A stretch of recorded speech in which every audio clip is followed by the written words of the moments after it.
What is up, everybody? It is February 9th, 2026, which means I've been playing golf for 3 months now, and I'm a quarter of the way through my challenge to see how much I can lower my handicap as a complete beginner within the first 12 months of playing.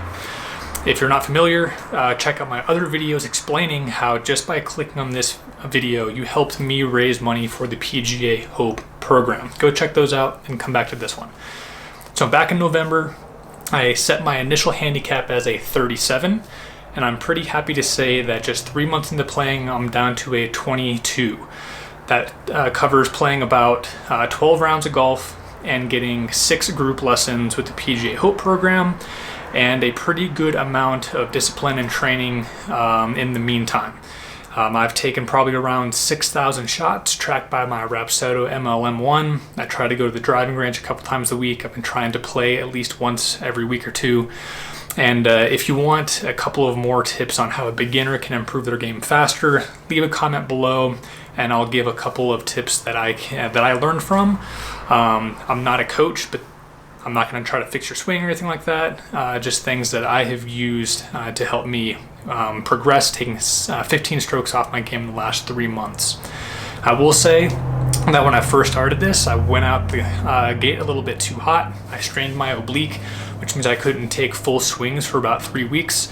And I went straight to the chipping and putting green. And I think that's where most of my progress was made, actually. I got way better at putting as a beginner and being able to chip onto the green. And even when I was playing, I was two putting most holes, and my irons and my long game were definitely where I was losing the most strokes. But that also leads me into what I'm most excited about for the next 3 months, and that is how much progress I have made with my irons and my driver. They were really holding me back at first. I had a really bad over-the-top swing coming from my baseball days. And getting a fitting done and a coach kind of pointing out where my key flaws were really helped me break down my swing, go almost like frame by frame, slow through it, and see what I needed to fix. So I'll pull up some of my stats from our last update in November and comparing them to now. I gained about 30 to 40 yards of distance per club, all the way up to my 4-iron, where I'm now averaging a 4-iron of about 215 yards, and those are sea-level numbers.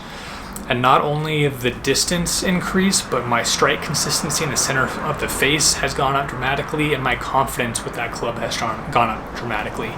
Even further, with my driver, I consider that club almost useless. I would either top it off the tee, I would hit a huge slice, and probably threaten people on other fairways. So I tried to avoid that thing at all costs.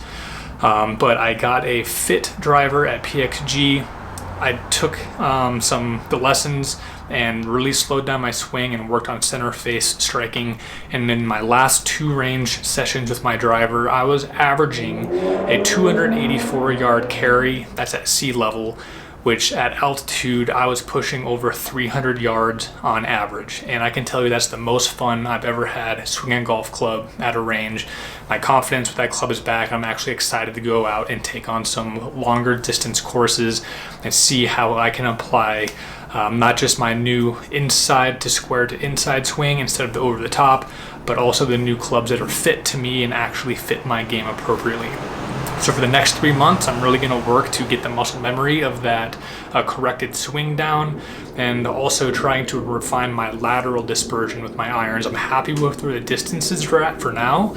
I do expect to see a little bit more increase in those as my strike consistency and smash factor continue to rise, but I'm really going to hone in on limiting the lateral dispersion and applying that to in-course play.